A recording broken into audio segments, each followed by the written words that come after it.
Mesdames et messieurs de la presse, bonsoir. Très heureux de vous retrouver à nouveau dans le cadre de cet exercice de redevabilité. Et ce soir, nous avons le privilège de recevoir Monsieur Guillaume Ngefa Atondo Kwandali. Excellence, c'est proscrit, Monsieur le ministre d'État. Vous êtes juriste congolais formé à l'Université de Kinshasa.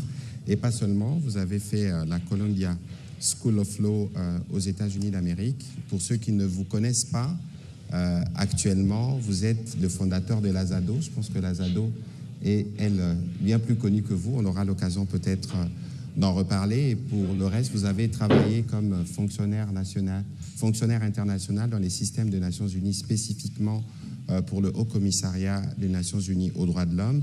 Nous revenons de Genève et après Genève, vous étiez et vous venez de revenir de la province du Lualaba où vous avez fait plus ou moins le tour des questions ou des sujets qui sont les vôtres. Ce soir, nous avons évidemment le privilège de vous recevoir pour la première fois dans le cadre de cet exercice de redevabilité. On aura l'occasion non pas seulement de faire le point de vos priorités en tant que ministre d'État, ministre de la Justice, mais nous pourrons revenir sur les éléments saillants, notamment dans le cadre du front judiciaire, parce que comme nous aimons à les dire ici, dans les cadres de notre stratégie pour mettre fin à cette agression dans l'Est de la République démocratique du Congo, nous avons plusieurs fronts. Et le front judiciaire a un nouveau commandant second, pour ne pas dire, c'est lui qui va principalement seconder le président de la République et la première ministre dans les traitements de ces sujets. Et donc ce soir, nous aurons l'occasion de vous entendre pour la première fois sur ce que sont vos priorités qui s'inscrivent évidemment dans le cadre du programme du gouvernement et des lignes directrices tracées par le président de la République. Nous pourrons évidemment revenir sur quelques sujets d'actualité parce que les journalistes sont bien curieux et surtout, vous aurez l'occasion de nous dire quelques mots sur ce qui se passe dans l'Est de la République démocratique du Congo, vous-même comme un expert en droit de l'homme, mais aussi comme cette fois-ci ministre de la Justice, y compris des actions à envisager pour être sûr que ceux qui gouvernent par crime et qui tuent tous les jours répondent de leurs actes. Monsieur le ministre d'État, bonsoir. Bonsoir. Vous revenez fraîchement du Lualaba, vous étiez à Lubumbashi avant. Est-ce que vous pouvez nous dire brièvement en quoi consistait votre séjour avant que nous puissions plonger dans les priorités de votre action à la tête du ministère de la Justice? Merci, monsieur le ministre de la Communication. C'est vrai que c'est la première fois que je m'adresse à nos compatriotes à travers la télévision nationale en tant que ministre d'État, ministre de la Justice. Permettez-moi d'abord de remercier le président de la République et le Premier ministre pour m'avoir fait la confiance de diriger l'un des secteurs le plus important, le plus délicat de la nation. Et comme vous le savez, on dit toujours que la justice élève la nation. Et c'est important qu'à travers ces mandats, nous puissions nous assurer que la justice est proche de la population. Donc, comme vous le savez, mon style va être celui d'être un ministre de la justice de la périphérie, qui doit faire en sorte que la justice soit proche de la population. Pour répondre assez rapidement à votre question, effectivement, après Genève, je suis allé directement dans la province du Haut-Katanga et Lualaba. L'objectif principal de cette mission, c'était justement de faire l'évaluation de la situation de l'administration de la justice dans ces territoires, mais aussi, étant donné les informations alarmantes sur les conditions de détention, et c'était important que je puisse moi-même toucher du doigt quelles sont effectivement les réalités.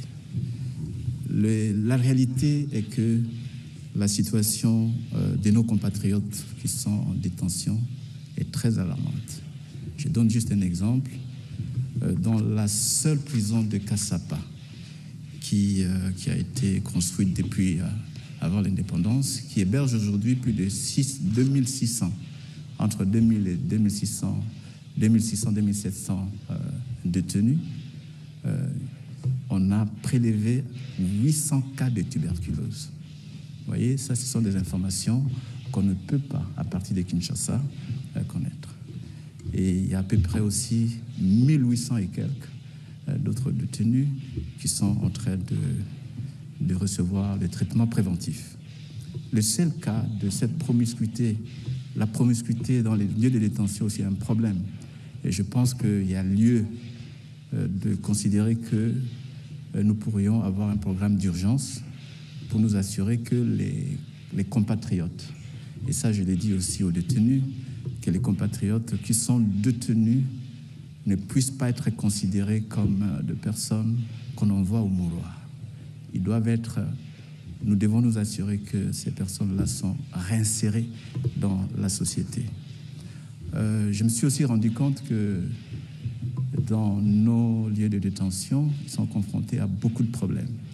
En dehors des maladies, mais il y a aussi la promiscuité en termes de détention, parce que vous trouvez des enfants avec leur mère, les femmes et les hommes dans une promiscuité insupportable. Et ça nécessite que nous puissions avoir un programme d'urgence pour adresser cette question et penser à reconstruire les détenus.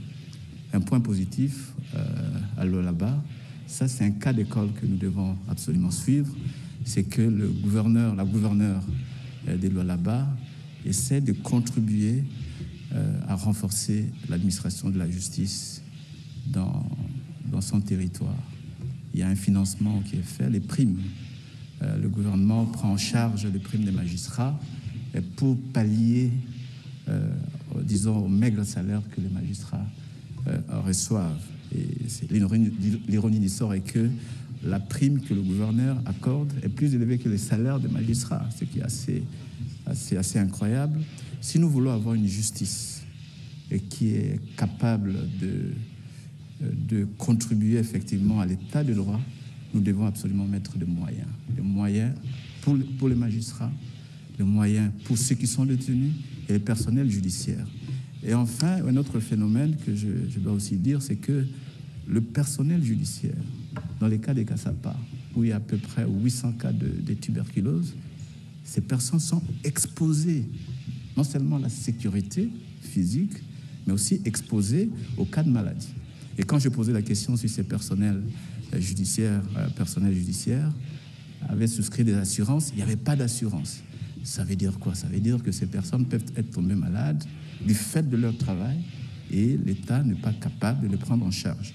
Donc, je vais m'arrêter un peu ici en ce qui concerne les questions de détention. C'est la première descente effective à l'intérieur pour percevoir justement, parce que c'est aussi de la volonté du gouvernement d'être sûr que les conditions carcérales sont bien améliorées. Mais, Monsieur le ministre d'État, qu'est-ce que vous pouvez nous dire sommairement de comment vous comptez justement appuyer le président de la République et tous les acteurs au niveau notamment du gouvernement ou du Conseil supérieur de la magistrature pour guérir le secteur de la justice?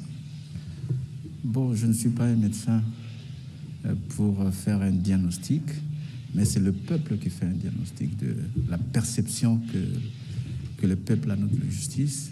La perception de notre justice, c'est que c'est une justice qui manque d'indépendance, une justice où il y a beaucoup de cas de corruption, où il y a un déficit d'infrastructures et aussi le nombre de magistrats et des mauvaises conditions carcérales, comme je viens de les décrire. Et tout ça fait que les conditions propices pour avoir une justice indépendante, crédible, restent à améliorer. Et moi, ma politique, qui s'inscrit dans la politique du gouvernement, parce que je n'ai pas une politique en matière de justice, j'applique la politique du gouvernement. D'abord, en termes de priorité, je crois que je dois d'abord lutter contre la corruption. La corruption, c'est vraiment une priorité numéro 1 en ce qui me concerne. Et pour lutter contre la corruption dans le secteur de la justice, je dois collaborer et travailler avec le Conseil supérieur de la magistrature. Lors de ma première réunion avec le Conseil supérieur de la magistrature, j'ai soulevé la question de la corruption au sein de la magistrature. Et je me suis rendu compte après les explications données par le président du Conseil supérieur de la magistrature, c'est qu'il y a une commission de discipline qui existe. Il y a déjà des sanctions qui avaient été prises, notamment la prise à partie, et qu'il y a quelques magistrats qui ont été condamnés, ainsi de suite. Et je pense que cela ne suffit pas parce que cette perception que la population, nos compatriotes, a de la justice doit s'améliorer. Donc il faut des sanctions. Et quand on parle de la corruption dans le secteur de la justice, ce n'est pas seulement le magistrat, c'est la chaîne judiciaire. Et quand je parle de la chaîne judiciaire, il s'agit des avocats, il s'agit du personnel, des greffiers, des secrétaires de parquet, des huissiers. Tous ces mondes-là font partie y compris les avocats. Et là, je crois que je dois le dire pour que les compatriotes le savent aussi, parce que c'est important que je puisse le dire. En matière de contentieux, vous savez, l'État est victime d'une mafia bien organisée. Vous voyez, les avocats qui représentent la République, parce que comme vous savez, s'arrangent avec les avocats des partis adverses pour faire condamner l'État à payer des sommes qui valent jusqu'à des millions de dollars. Et j'ai décidé, la première chose que je vais faire, c'est aussi mettre de l'ordre pour les avocats de la République. Le processus va être transparent pour que les avocats de la République, ceux qui vont représenter la République, puissent venir des cabinets où il y a l'éthique. Ça, c'est la première chose. La deuxième chose, que les avocats qui vont représenter la République doivent avoir la compétence dans les domaines où ils vont représenter la République. Et enfin, bien sûr, puisqu'il s'agit aussi des cas de corruption, nous n'hésiterons pas à référer ces cas de corruption, de mauvaise conduite au barreau, parce que le barreau a des commissions de discipline, etc. Ça, c'est quelque chose d'important, il faut le dire. La deuxième priorité pour nous, c'est le renforcement de l'état de droit, comme vous savez, contre les déserts judiciaires. Nous allons préparer, en collaboration avec le Conseil supérieur de la magistrature, une cartographie, n'est-ce pas, de besoins de la justice. Parce que, comme vous le savez, les premières juridictions qui ont été créées, y compris les prisons, c'était les prisons à l'époque où les provinces, c'était les anciennes provinces. Aujourd'hui, on a 26 provinces. Donc, du coup, lorsqu'on crée des nouvelles provinces, il n'y a pas d'infrastructure. Par exemple, en ce qui concerne les prisons des districts sont devenues aujourd'hui des prisons de province. Donc, la capacité d'accueil ne correspond pas aujourd'hui aux nouvelles, etc. Troisième priorité, je l'ai dit, c'est l'amélioration des conditions de détention carcérale. Je ne reviens pas puisque, comme je l'ai dit, les situations étaient très inacceptables. Et bien sûr que cela demande à ce que nous puissions continuer les réformes. Et l'une des réformes les plus importantes pour nous, ça va être adopter des lois essentiellement de la lutte contre la corruption. Et la lutte contre la corruption va aussi faire en sorte que nous puissions améliorer le climat des affaires et bien sûr envisager la possibilité aussi pour que les sociétés minières, ça c'est un exemple aussi que j'aurais pu le dire, j'ai constaté par exemple au Katanga, disons au Katanga et à Lualaba, c'est que les sociétés minières commettaient des infractions environnementales. Il n'y a pas de sanctions. Il n'y a pas de sanctions. Et donc, ça affecte les populations locales. Donc, ce n'est pas en conformité avec le code minier et aussi en violation de lois de la République. Et c'est important que les cahiers des charges de ces sociétés-là soient effectivement à respecter. J'ai eu l'opportunité de parcourir assez rapidement le rapport de la Cour de compte. Vous allez vous rendre compte que la majorité de ces sociétés, certains qui sont basés au Katanga, ne payent pas des redevances minières. Donc, l'État perd. Ou bien il paye, si elle paye partiellement. Et il n'y a pas de sanctions, parce que certains d'entre eux sont effectivement protégés. Donc, c'est important que lorsque nous devons faciliter le renforcement d'un environnement propice aux affaires, il en est aussi une obligation pour les sociétés de se conformer à notre législation. Le réforme législation, c'est aussi la création du parquet financier. Je pense que ça va être une grande innovation. Ça a été fait avant que je ne vienne. Je trouve que ça, c'est un projet assez important pour les climats des affaires. Et puis, bien sûr, enfin, nous devons, en ce qui me concerne, moderniser l'administration de la justice. À cet égard, mes efforts vont être pour que nous puissions digitaliser les systèmes. Quand j'étais à Kolwezi, je suis allé visiter la cour d'appel. Je trouvais carrément dans un KGB le greffier pénal, le greffier civil, dans un petit local, et les dossiers judiciaires étaient par terre.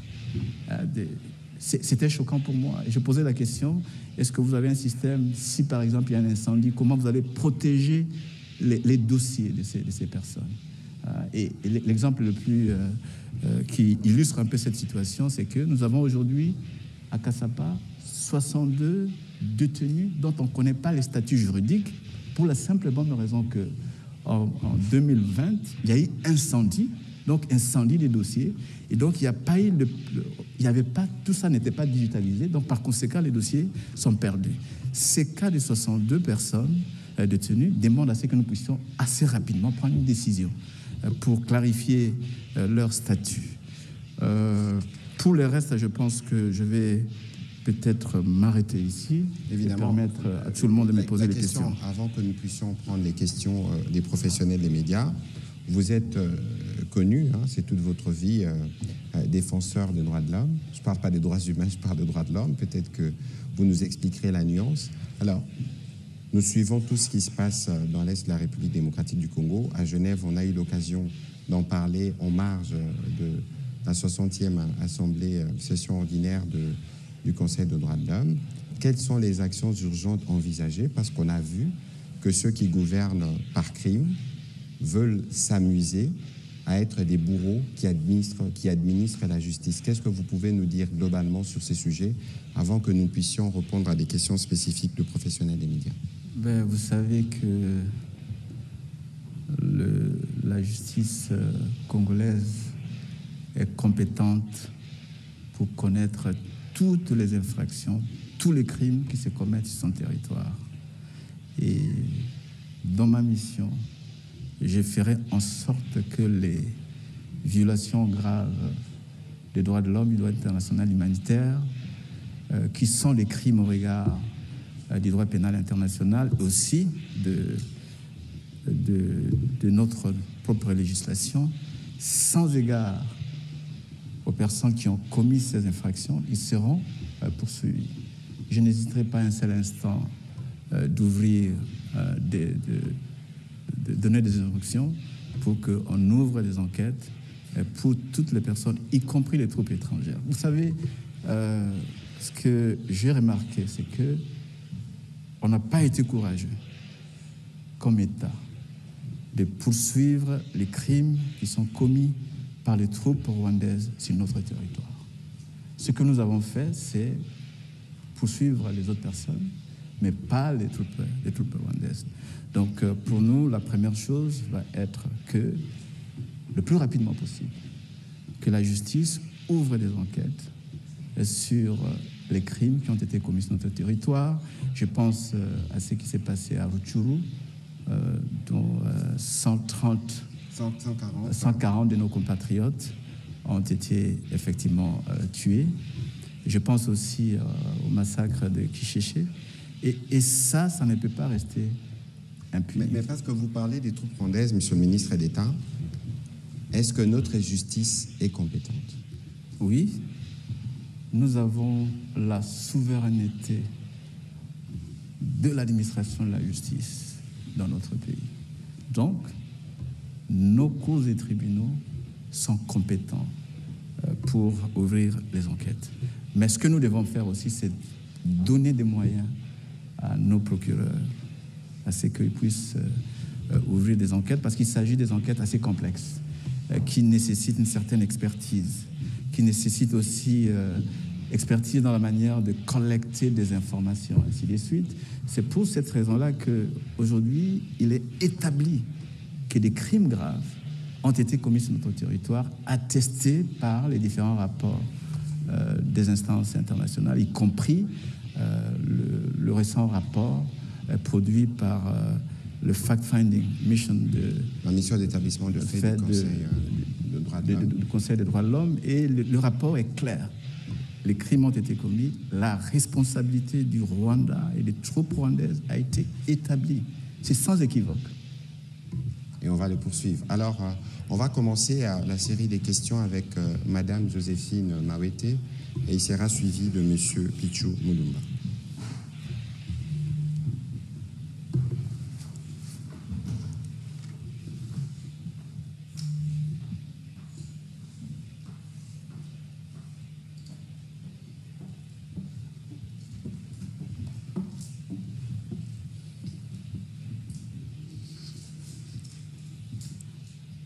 Monsieur le ministre, toujours en restant focus sur les priorités du ministère de la Justice, le média en ligne ZonaNews.net avait lancé, dès la prise de vos fonctions, un sondage sur les priorités. Je pense que vous êtes revenu déçu aussi en relevant la lutte contre la corruption comme étant vraiment les sujets au cœur de vos actions. Mais concrètement, vous êtes revenu déçu, mais quelle est la stratégie ou bien quelles sont les stratégies que vous allez mettre en place pour lutter concrètement contre ce qui gangrène au fait de l'appareil judiciaire? Vous avez dit vous-même que c'est vraiment une chaîne, mais dans le concret, comment allez-vous aller à réaliser cela? Et la deuxième question, elle est aussi une question d'actualité, comme le ministre Mouya l'avait dit au début. Quelle est la position du gouvernement par rapport aux actes posés par l'AFC M23, surtout en ce qui concerne la mise en place d'une justice parallèle à travers les recrutements des magistrats? Merci. Voilà, merci beaucoup, Monsieur le ministre d'État. Ok, je crois que je l'ai déjà dit en ce qui concerne la stratégie. Notre rôle, c'est de conduire la politique gouvernementale dans le secteur de la justice. Donc, je ne suis pas le ministre des magistrats. Ça c'est très clair. Deuxièmement, j'ai dit que nous travaillons avec d'autres structures, y compris le Conseil supérieur de la magistrature, qui a la commission de discipline. Nous allons travailler avec le barreau. J'ai eu une réunion avec le bâtonnier du barreau de Lualaba. Nous avons invoqué ces cas de corruption. Je pense que au sein du barreau, il y a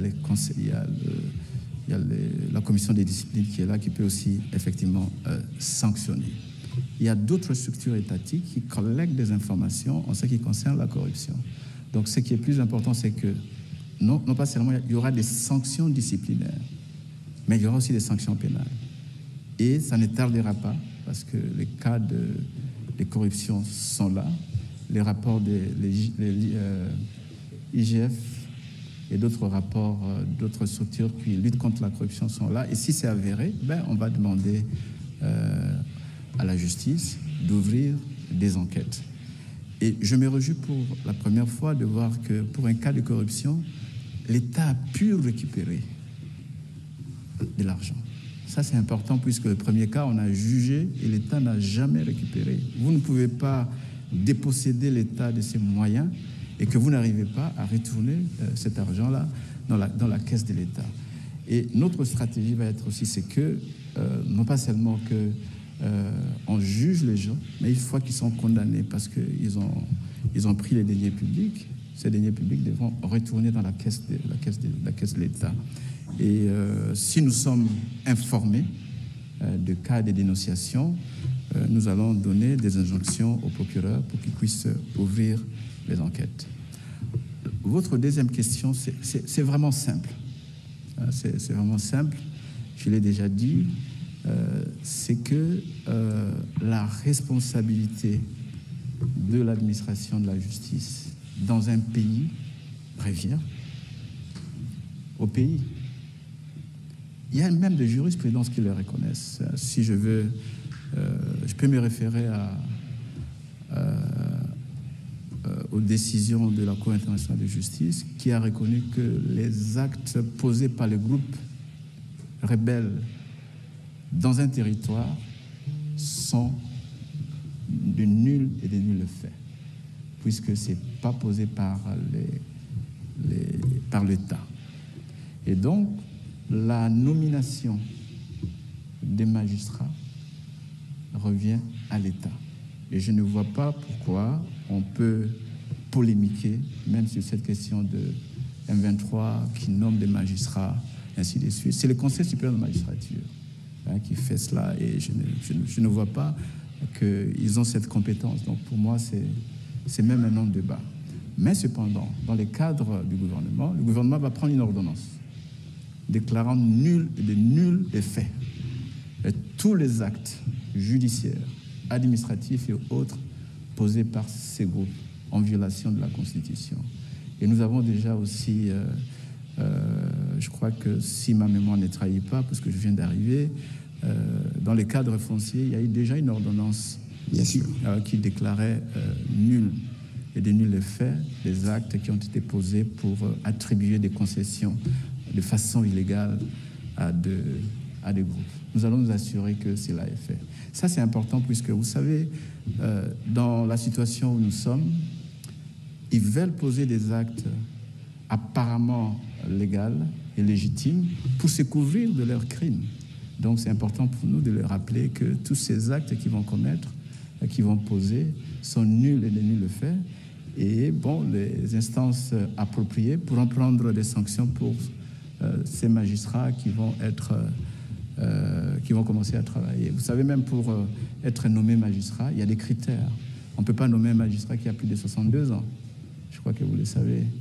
Et j'ai entendu qu'il y avait même des personnes âgées qu'on nomme. Et pour être nommé magistrat, il faut avoir un cursus académique qui a été accepté, validé par l'État.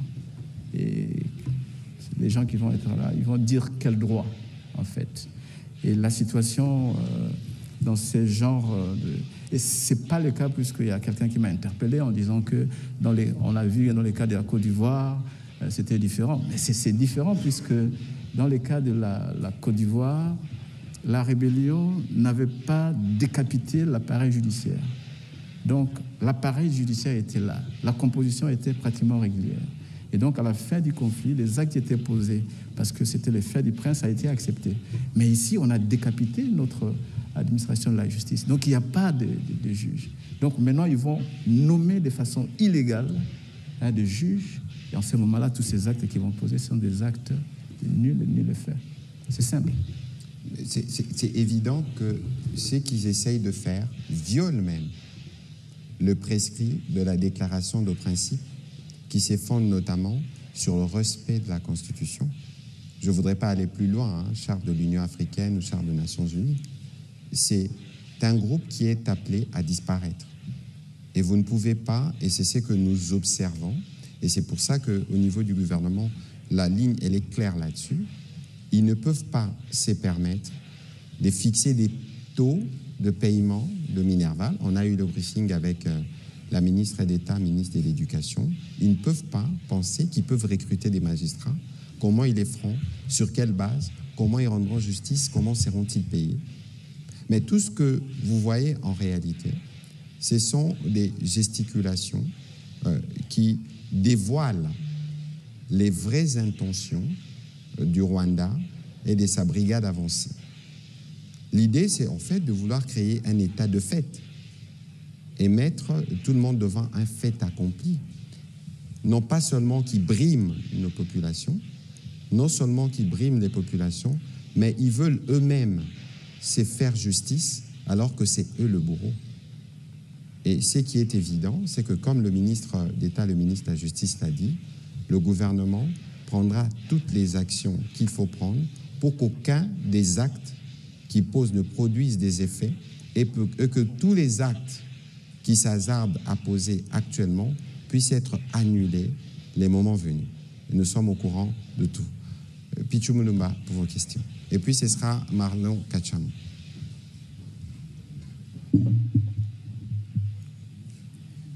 Monsieur le ministre, parmi vos priorités, vous avez épinglé l'amélioration des conditions carcérales et l'on note qu'il s'agit là de la politique gouvernementale. Alors, quasiment 10 mois après les États généraux de la justice qui avaient préconisé des transformations profondes, pourriez-vous faire le point sur la mise en œuvre concrète des recommandations, en particulier en ce qui concerne la construction et l'amélioration des infrastructures pénitentiaires, à la lumière du constat alarmant relatif aux conditions carcérales dans les Hauts-Katanga où vous avez été? Et puis une question liée au droit congolais, et cela tient à votre casquette de juriste. La pratique des primes d'arrestation ou de la mise à prix de personnes recherchées par les autorités judiciaires est-elle expressément consacrée par la loi? Je termine par votre mission à Genève où vous avez porté le plaidoyer pour la reconnaissance du génocide congolais. Quelle portée concrète a eu cette démarche sur la scène internationale et quelles sont les prochaines étapes diplomatiques pour transformer ces plaidoyers en résultats tangibles? Voilà, Monsieur le ministre d'État. Je vais commencer d'abord par votre question relative aux États généraux, aux conclusions des États généraux. C'est vrai qu'il y a eu plusieurs États généraux dans notre pays. Dans le dernier, le rapport doit être encore finalisé, puisque certains acteurs ont pu contester certaines recommandations, la façon dont le rapport a été effectivement rédigé. Une fois que cela va être finalisé, il y a de bonnes recommandations et nous ne manquerons pas de les appliquer parce qu'il s'agit de la continuité effectivement de l'État. En ce qui concerne la construction de lieux de détention, puisque la majorité des lieux de détention ont été construits avant l'indépendance, 48, 52, 59, conçus pour abriter quelques individus, quelques détenus. Aujourd'hui, ça abrite des centaines de nos compatriotes dans des situations très inhumaines. Il y a un programme de construction, effectivement, des prisons. Une mission du secrétariat général du ministère avait fait un travail de l'évaluation de besoins et de construction. Et ça existe. Donc, il y a les priorités. Et il y a eu déjà des soumissions. Ça a été approuvé là. Par exemple, dans la ville de Kinshasa, je pense qu'il y a un projet de la construction d'une prison à Maluku. Il y a pour l'établissement de jeunes en conflit à Mbeseke-Fouti. Et puis il y a encore une autre prison qui doit être construite vers la cité ex-Mama Mobutu, etc. J'ai eu connaissance de ces projets. Je pense que comme ce sont des projets qui ne posent pas problème, puisque la procédure a été régulière, nous allons essayer maintenant de pousser pour qu'on puisse assez rapidement commencer la construction. En ce qui concerne la prison de Makala, il y a une possibilité. Nous avons acquis, pas moi, nous avons acquis comme ministère un grand terrain à Maluku avec 100 hectares où on peut effectivement construire les prisons pour les femmes, pour mineurs, et aussi les prisons générales, etc. Et je pense que ça a été budgétisé dans cette année pour le budget 2025-2026. Bon, une fois que nous recevons ce budget, je pense que la construction de la prison pourrait effectivement commencer. En ce qui concerne ce que vous voulez, les rançons, j'aimerais être très clair ici. Je ne me rappelle pas, puisque avant j'étais aussi avocat, je ne me rappelle pas dans notre législation une jurisprudence qui démontre que ni le code pénal, ni le code de procédure pénale, encore moins le code militaire, n'a donné la possibilité à notre État de demander des primes à la recherche d'une personne, etc. C'est illégal. Et donc, vous savez qu'un ministre ne peut poser des actes qui engagent l'État légalement seulement en vertu de la loi financière et budgétaire.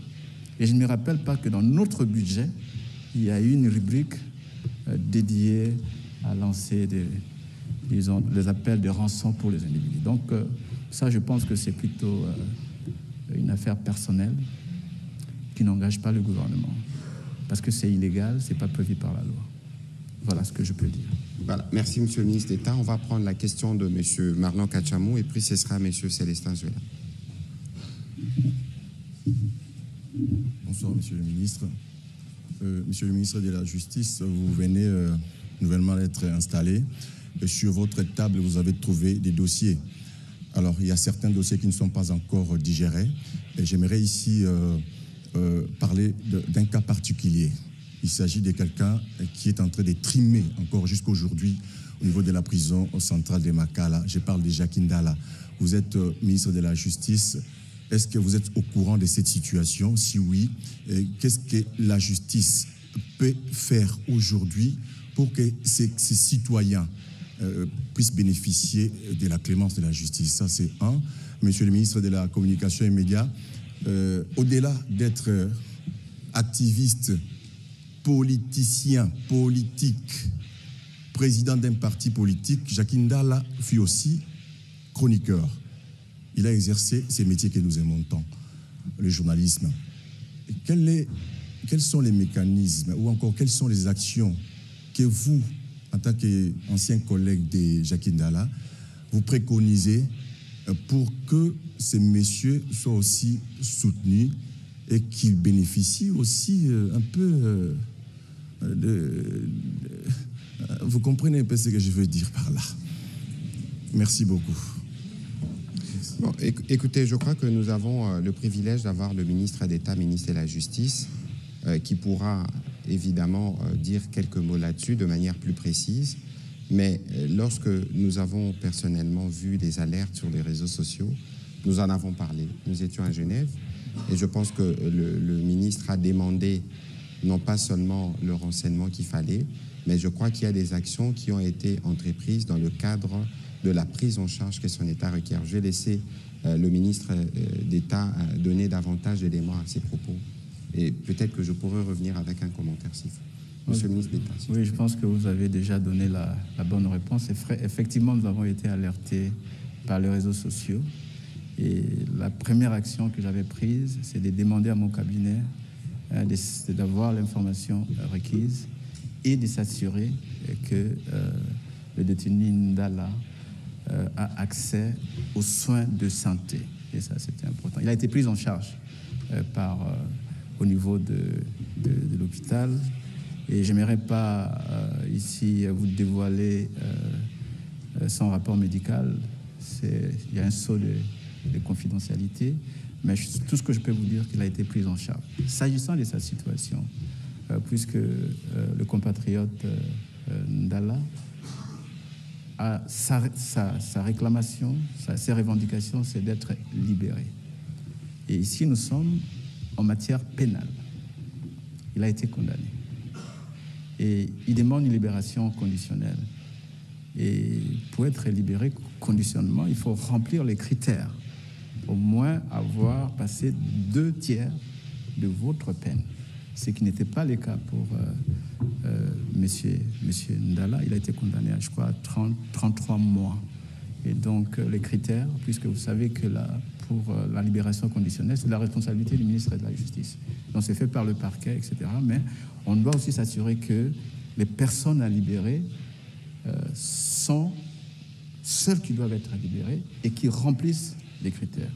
Ici, j'aimerais vous dire une chose, que s'il y a eu d'autres dossiers qui ont été retardés dans d'autres régions, par exemple, c'est parce que, c'est toujours dans le cas de la corruption, les familles payent des gens pour qu'on insère les noms de personnes qui ne remplissent pas les critères sur la liste de personnes à bénéficier de la libération conditionnelle. J'ai demandé à ce que la liste soit retournée, qu'on enlève ces personnes, qu'on traite nos compatriotes de façon égalitaire. Ça, c'est la loi, malheureusement, ainsi de suite. S'agissant de sa condition humanitaire, il a été pris en charge. Aujourd'hui, il est retourné à la prison de Makala. Le médecin le suit et on nous dresse régulièrement un rapport sur ses conditions. C'est tout ce que je peux éventuellement vous dire. Mais s'il remplit les critères, je n'hésiterai pas à ce que la libération conditionnelle lui soit accordée. Voilà, merci beaucoup. On va prendre les questions de M. Célestin Zuela et puis ce sera M. Eric Izami. Merci beaucoup, Monsieur le ministre, pour la parole. C'est Célestin Zuela pour le compte des communes.cd. Nous voulons savoir, jusqu'aujourd'hui, Goma est sous l'autorité du M23. Nos compatriotes qui y sont continuent à souffrir. Le pourparlers traîne encore. Qu'est-ce qui manque à la République démocratique du Congo de prendre des décisions qui pourront éradiquer ces groupes terroristes afin de redonner sourire à nos compatriotes qui vivent à Goma? Mais je crois que sur cette question, on a commencé par le dire tout à l'heure lorsqu'on rappelait les fronts. La problématique est connue, mais la problématique, depuis le début, nous donnons la réponse sur 5 fronts. Le front militaire, le front diplomatique, le front judiciaire, le front économique, le front médiatique. La préoccupation, la question actuellement est traitée au niveau du front diplomatique principalement. La diplomatie comme la justice, par ailleurs, a son temps. Et que, malheureusement, plus ça traîne, dans le cas de ce que nous voyons dans les partis sous occupation, plus la souffrance s'agrandit pour nos compatriotes. Mais c'est pourquoi, régulièrement d'ailleurs, chaque fois que nous nous réunissons au Conseil de ministres, nous commençons par traiter prioritairement ces sujets. Donc, au-delà de ce que nous faisons autour de la médiation, nous connaissons les intentions. Ce n'est pas pour rien que le ministre d'État, ministre de la Justice, a dit tout à l'heure que tous les actes, une ordonnance sera prise pour annuler tous les actes, parce que l'idée, pour beaucoup dans ce qui apparaît, ce n'est même pas forcément de respecter ce qui est prévu, parce que si on doit rester sur le prescrit de l'accord de principe de Doha, il y a beaucoup d'actes qui ne seront pas posés. Et dans le cadre justement de cet accord de principe de Doha, il y a une évolution. Cette semaine, je pense qu'on a fini les discussions sur le mécanisme des libérations des prisonniers, qui était l'un des points dans les mesures de confiance. Je crois que le rapport a été rendu à la médiation et nous vous reviendrons pour vous faire le point de l'évolution, parce que sur le point, les plans diplomatiques, il faut apporter des réponses. Mais nous savons qu'il y a des urgences de tout type, des urgences sanitaires, des urgences humanitaires, et à travers d'autres structures, notamment au niveau du ministère de la Santé, il y a une connexion qui fait que nous sommes régulièrement en mesure d'intervenir. Alors, la grosse question, c'est la question de l'économie qui fonctionne là-bas, parce que malheureusement, sous sanction, et ils ont des intentions quotidiennes, des vols et des pillages. C'est ça l'action principale, y compris sur le dos de parents à travers cette question de la gratuité. Nous connaissons toutes ces questions et au niveau du gouvernement, une réponse appropriée est apportée pour chacune des questions, dont certaines, je ne pourrais pas les aborder ici. Mais il faut considérer que pour nous, chaque jour est un jour de plus entre les mains de ceux qui n'ont pour morale que des tueries. Monsieur le ministre de la Justice, il y avait une question pour vous. Il y avait une question sur le contentieux RDC Apple. Je viens d'arriver, ça il faut le reconnaître, mais tout ce que je sais, c'est qu'il y a maintenant de pourparlers entre la RDC et Apple. Comment arriver effectivement à adresser cette question. Maintenant que ce dossier fait l'objet de négociations, je pense qu'à ce stade, je suis obligé de ne pas disclose ce qui est en train d'être fait. Voilà. De toute évidence, dans les cadres justement de cette question, la problématique principale dans nos mines, c'est le pillage et l'exploitation illicite. Dans le cadre de l'accord de Washington, pour lequel il y a déjà eu des réunions qui ont permis notamment d'avoir une déclaration de principe sur comment on va créer le cadre d'intégration économique régionale. La priorité, c'est de mettre fin à tous ces circuits de trafic illicite. Et donc, l'action qui a été entamée contre Apple s'inscrit dans ce cadre. Évidemment, nous avons des équipes, une équipe dédiée, une équipe de la Task Force qui est dédiée et qui travaille quotidiennement sur comment la question évolue. Mais ici, globalement, il faut comprendre que dans notre stratégie, il faut couper tous les circuits de fraude, des trafics illicites qui entourent toute cette guerre, parce que c'est cela la vraie raison. Au-delà de prétextes mensongers quotidiens, des discours de haine, des questions de réfugiés ou de présence des FDLR, la vraie question est celle-là. Et pour tacler cette question, pour gérer cette question, nous avons pris des mécanismes, notamment au niveau du front judiciaire. Donc de ce point de vue-là, il ne devrait pas y avoir des inquiétudes. Et les moments venus, nous pourrons, comme nous l'avons déjà fait plus d'une fois, revenir, y compris avec nos avocats qui sont sur le front line à travers nos initiatives pour vous faire le point de différents sujets. On va prendre la question de M. Éric Izan. Merci de la parole, Excellence, Monsieur le Ministre. D'abord au ministre d'État en charge de la justice et garde des Sceaux. Vous revenez de Genève, en Suisse, avec votre collègue également, où vous menez quand même une plaidoirie pour qu'à l'échelle internationale, on puisse quand même attester qu'il y a génocide en République démocratique du Congo. D'ailleurs, alors, mais nous voulons voir les retombées de ce qu'a été votre action, notamment sur la scène internationale. Je parle de l'Europe, de là où vous revenez. Et puis, deuxièmement, vous avez dit tantôt, Monsieur le ministre d'État, que vous, votre style, ça sera le style d'aller vers la proximité, etc. Alors, en même temps, il y a des affaires partout. Vous êtes juriste. Comment vous faites à court, moyen et long terme pour atteindre tous les territoires nationaux par rapport à cette proximité-là? Vous allez vous y prendre comment pour que celui qui vit au niveau de Kasongolunda, au niveau de Kwango puisse être atteint, celui qui est au niveau de Sakanya, au Katanga puisse être atteint, celui qui est à Faradje, celui qui est à Bondo et tout ça. Je voudrais avoir une idée. Au ministre Mouyaya, nous allons aller vers les réseaux sociaux. On a vu des images de l'ancien président de la CENI, Corneille Nangaa, qui montrait un certain nombre de milliers de commandos disant qu'ils ont l'objectif de pouvoir venir jusqu'à prendre le pouvoir ici à Kinshasa. La question, c'est de savoir, ils avaient eux aussi ratifié aux prémices qui devaient nous conduire jusqu'à l'accord de Doha. Entre-temps, si jamais on n'arrivait pas à obtenir Doha comme nous le souhaitons pour la paix, nous, Kinshasa, qu'est-ce que nous faisons? Parce que lui, il montre déjà des commandos.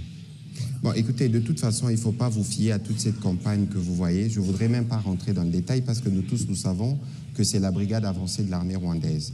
Et dans ce que j'ai vu, il y a sûrement des enfants, des conscrits, de prisonniers et tout ce qui ne devrait normalement pas figurer sur ces montages grossiers. Vous savez que nous, on n'a pas de coutume de commenter ce qu'ils font. Tout ce que nous savons, c'est que nous sommes engagés dans un processus de médiation et nous avons, par exemple, déjà eu plusieurs réunions dans le cadre de mécanismes de supervision avec notamment américains, qataris et togolais, et tous les actes qui violent l'esprit, que ce soit de la déclaration de principe de Doha ou de l'accord de Washington, sont rapportés. Et ici, comme je le disais tout à l'heure, la question est traitée sur plusieurs fronts. Il y a le front diplomatique qui est le front qui apparaît, mais sur d'autres fronts, il y a évidemment un travail qui s'est fait pour lequel on ne pourra peut-être pas revenir sur de commentaires ici. Le ministre de la Justice vous a donné un aperçu déjà, parce qu'il a dit qu'on va poursuivre, parce que nous connaissons, nous avons les noms de tous ceux qui sont aux commandes de toutes ces opérations. On a parlé des 140 morts, mais 140 morts, c'était spécifié par Human Rights Watch, parce que ça concernait un ciblage ethnique. Ça va peut-être faire le pont à la réponse que le ministre va donner tout à l'heure, parce qu'à Genève, on a aussi parlé des génocides. Et donc, pour vous dire qu'il n'y a aucun acte qui pose que nous ne connaissons pas. Et donc, maintenant, le principe, c'est de rapporter tous les cas de dérapage à la médiation, pour autant que nous avons tous choisi de donner une chance.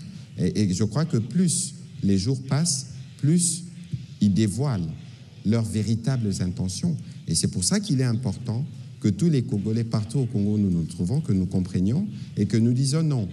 Lorsque déjà on pense qu'on peut remettre en cause un acquis durement obtenu en termes de coûts pour la gratuité, vous avez déjà une idée de l'intention.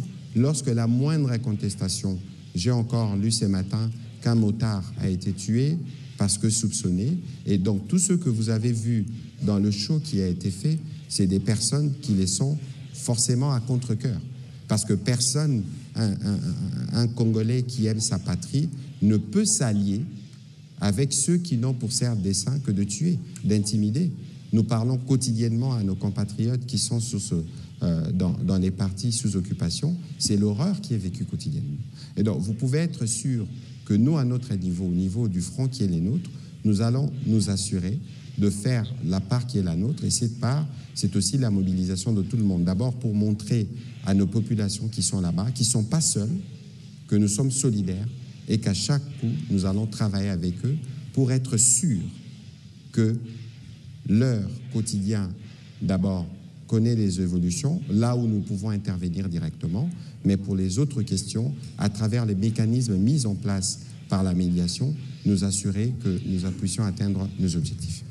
Monsieur le ministre de la Justice, je crois qu'il y a une soif pour la suite de ce que nous avons commencé à Genève, notamment en marge de la session ordinaire du Haut Conseil des droits de l'homme.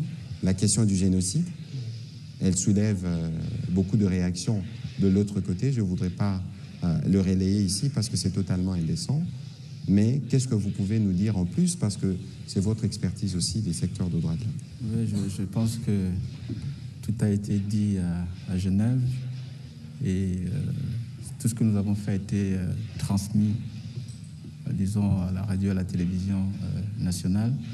Mais cependant, j'aimerais d'abord souligner fortement qu'il n'appartient pas à un pays agresseur qui a commis des crimes chez nous, dont certains peuvent être apparentés aux crimes de génocide, de nous empêcher comme État à faire notre plaidoyer pour que notre situation soit reconnue.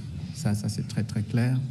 Ce n'est pas l'apanage d'un État de dire que vous ne pouvez pas utiliser le terme génocide.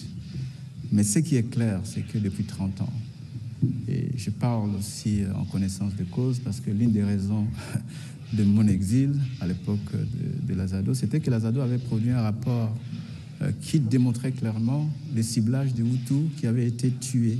Et on a fait ces rapports.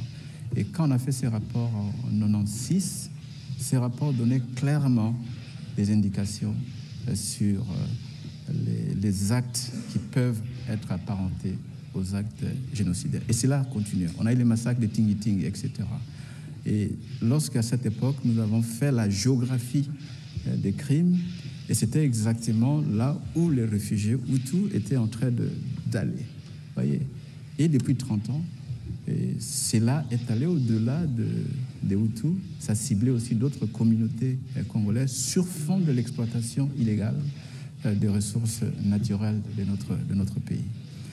Pendant longtemps, le pays était notre message comme nation sur ces crimes graves, les crimes contre l'humanité et aussi les actes apparentés au génocide. Notre message était illisible. On ne voulait pas nous entendre non plus. On ne voulait pas lire ce que nous voyons. Et maintenant, tous les rapports. Et vous savez que, en ce qui concerne notre pays, nous sommes sous chapitre 7, où le Conseil de sécurité a décidé de déployer depuis plus de 20 ans une mission des Nations Unies, ici, qui documente systématiquement des cas. Il y a eu plusieurs missions d'enquête, les fact-finding missions, qui ont été déployées ici. Et tous les rapports des organisations non gouvernementales, y compris des Nations Unies, donnent clairement qu'il y a des actes qui peuvent être apparentés au génocide. Et nous devons prendre en main notre responsabilité, c'est de sensibiliser l'opinion internationale, puisque la reconnaissance du génocide, c'est aussi un acte politique et diplomatique.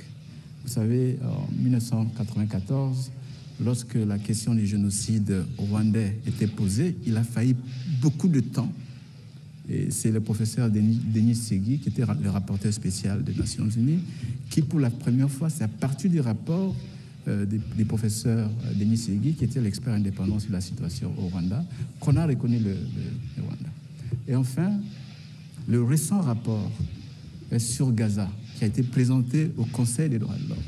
Si vous comparez ce qui s'est passé là-bas, on dit clairement que ces rapports-là, la commission qui a été dirigée par l'ancienne haut-commissaire aux droits de l'homme, Madame Navi Peli, a conclu qu'il y avait des actes de génocide qui étaient commis là-bas.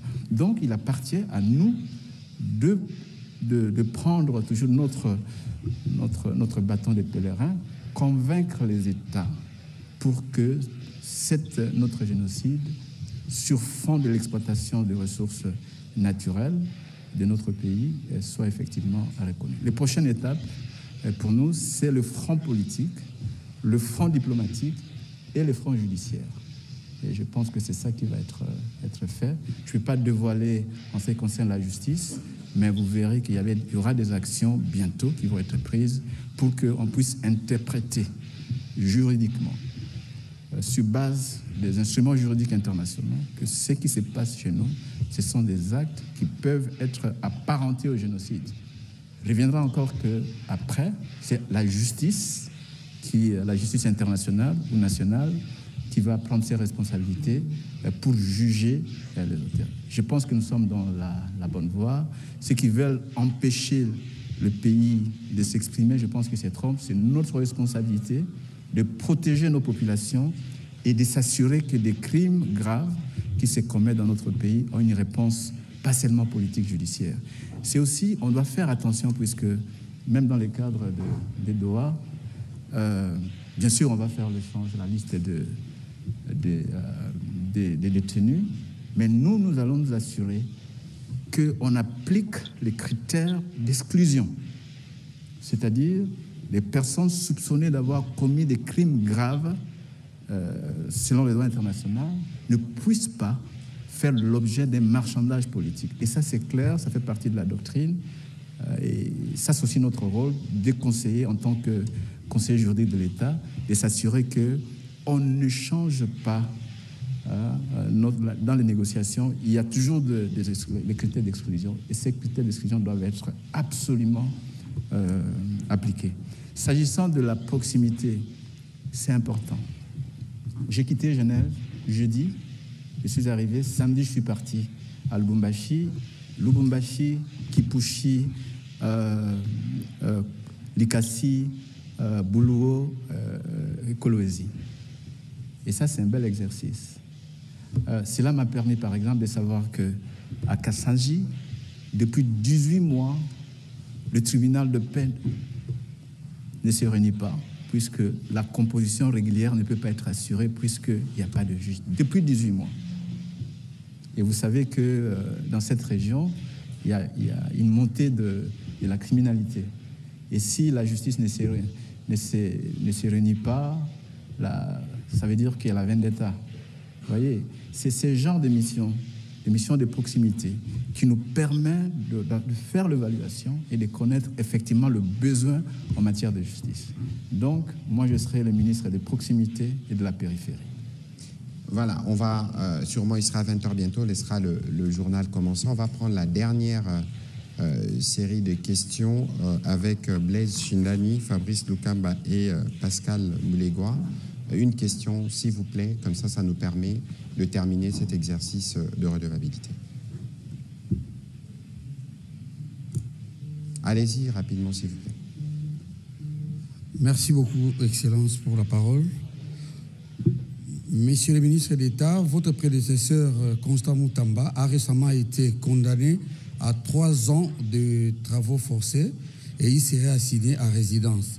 Va-t-il rester dans cette situation ou comptez-vous l'envoyer en prison pour purger sa peine? Voilà. Allez-y, s'il vous plaît, monsieur le ministre d'État. On prend les questions en série, on y répondra en une. Excellence, vous vous définissez comme ministre de proximité et votre prédécesseur Constant Moutamba avait affirmé la détermination de combattre la criminalité urbaine, dont notamment les phénomènes Kuluna à travers les pays. Et il avait annoncé à ces sujets un certain nombre d'actions. Est-ce que vous comptez poursuivre sur cette même lancée ou vous avez vos propres méthodes? Merci. On va terminer avec la question de Pascal Moulegua. Monsieur Anguefa, puisque vous dites que vous serez le ministre de la proximité, dans votre secteur, depuis le mois de mars, le président de la République a nommé 2500 magistrats qui galèrent depuis 6 mois. Ils n'ont pas été notifiés, ils n'ont pas été formés, ils n'ont pas été déployés, alors que dans les 145 territoires, il y a des tribunaux de paix quasiment obsolètes parce qu'il y a cette carence des magistrats. Sans oublier qu'avant le mois de mars, il venait déjà de passer 1 an de galère à Kinshasa parce que, invité ici par le Conseil de la magistrature, ma question est de savoir quand seront-ils payés et qui bloque leur paiement. Vous parliez des avocats de la République, monsieur le ministre. C'est une mine d'or. Des millions de dollars qui sont payés aux avocats sur des affaires peu médiatisées ou soit médiatisées. Dernier en date, le procès Kabila, 2 400 000 $ seront payés à 4 à 5 avocats. déjà, dites-nous, vous avez déjà payé ces 2 400 000 $ ou allez-vous réellement payer ces 2 400 000 $? Merci. Voilà, merci pour... Monsieur le ministre d'État, c'était la dernière question. OK. Merci. Je vais commencer par la dernière question. En ce qui concerne les avocats de la République. Je dis clairement que je vais lutter contre la corruption. Quand je suis arrivé, j'ai pris fonction, j'ai trouvé que les avocats de la République, c'était un secteur où il y avait beaucoup de cas de corruption. Donc on va mettre de l'ordre on va choisir des avocats qui vont représenter la République, qui ne vont pas être des connivences avec les partis adverses pour faire condamner la République à payer des millions. Ça, pour moi, ça c'est très clair. C'est très clair.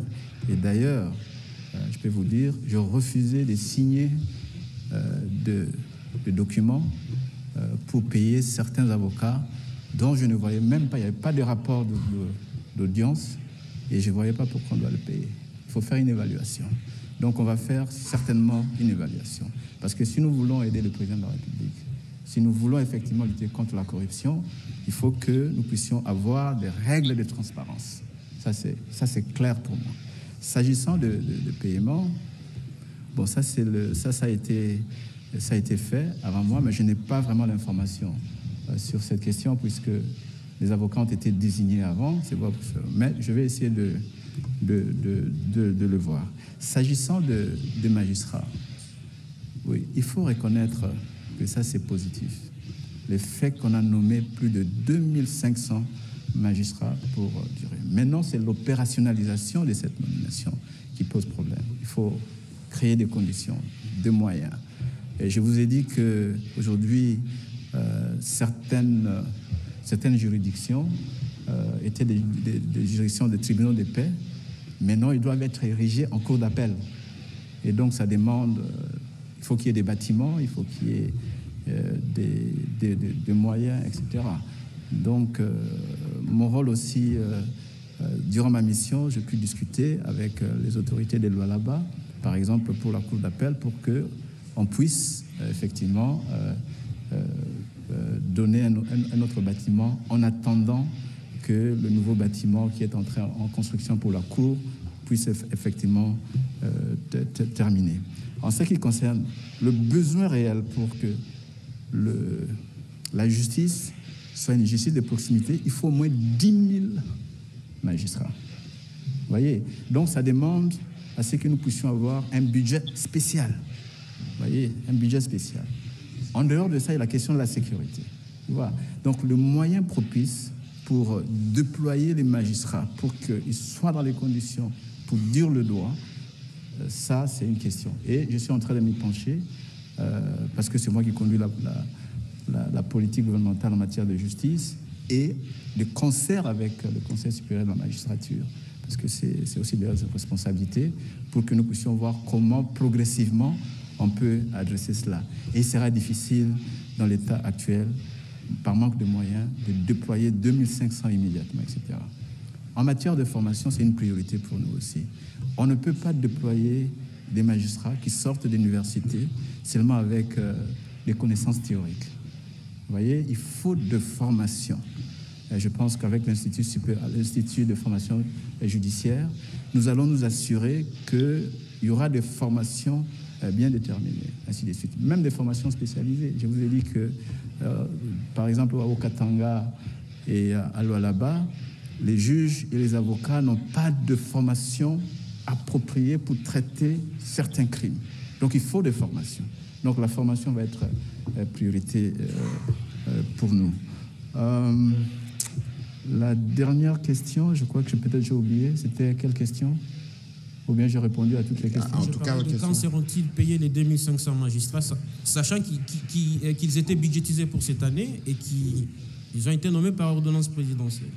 Je pourrais vous répondre à la prochaine session. Je vais me référer au Conseil supérieur de la magistrature, essayer d'avoir des informations pour que je puisse être en mesure de vous donner une réponse appropriée à cet égard. D'accord. Aux questions de Blaise Chinani, il y avait une question sur La condamnation de Constant Moutamba, il est assigné à résidence. D'accord, ok. Je m'interdis de commenter une décision judiciaire dont le procès était public et que le principe du contradictoire a été effectivement respecté. Et donc, je vous ai dit que je ne suis pas le ministre des magistrats. Le droit a été dit. Il y a des moyens de recours à faire. Et donc, je m'abstiens à ne pas commenter. Merci. Il y avait une question sur la lutte contre les Koulouna. La lutte contre les Koulouna, c'est une question complexe. Il ne suffit pas seulement, ça c'est moi, il ne suffit pas seulement d'arrêter les Koulouna, c'est toute une réponse qui doit être articulée, coordonnée. Et aussi, ce que moi je pourrais proposer d'abord, c'est qu'on va faire une étude sur cette question des Koulouna en profondeur. Qui sont ces Koulouna? Pourquoi ils agissent ainsi? Qui sont derrière? Ainsi de suite. Parce que vous savez aussi qu'il y a beaucoup de complicité autour de ces Koulouna parce qu'ils font partie d'une chaîne de criminalité. Et donc, la réponse doit être une réponse holistique et aussi une réponse...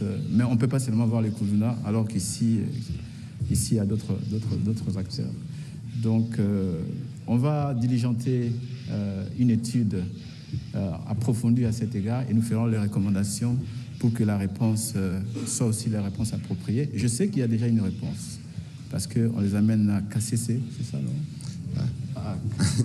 Kanyama KCC. Kanyama KCC, c'est déjà une réponse, mais je pense que la réponse doit être plutôt une réponse holistique.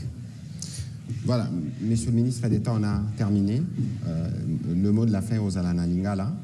Tokozonga na mikolozali koya pona kokende na mwa mozindo, mais qu'est-ce que vous pouvez dire en une minute pour résumer cet exercice? Bon, tout ce que je peux dire, c'est tout ce que je peux. Bon, naloba lingala, c'est pas parce que naloba lingala, mais on a seulement que priorité nabiso ils allaient vraiment au salisa mokolomboka pour que justice nabiso et à la justice à proximité et à la justice oyo ils allaient que ça que tout un peu lutter contre la corruption et nous assurer aussi que Makambo tout moi qui en ce qui concerne lieu de détention ils allaient adresser. Je suis désolé, mais je ne peux pas tenir un discours complet au Lingala. Voilà, merci beaucoup, Monsieur le ministre d'État, de vous être prêté à cet exercice de redevabilité. Évidemment que nous aurons l'occasion de revenir. Les chantiers sont énormes. Nous sommes à peu près 1 mois et demi depuis votre arrivée aux responsabilités. Il y a beaucoup de dossiers. Nous aurons évidemment l'occasion de revenir dans le cadre de cet exercice de redevabilité et pas seulement. Je veux juste rappeler ici qu'au niveau du ministère de la Justice, tout est fait pour que nous puissions tenir pour responsables ceux qui sont responsables de crimes graves et qui continuent de se commettre dans les parties sous occupation. Évidemment, cette ordonnance qui va déclarer de nuls effets tous les actes posés dans ces contextes. Merci à vous, mesdames et messieurs de la presse. Et on se retrouvera sûrement demain pour faire un briefing sur la situation à Ouvira. Vous serez prévenus par le canneuse habituel, parce que là aussi, il y avait beaucoup de poison, beaucoup de manipulations.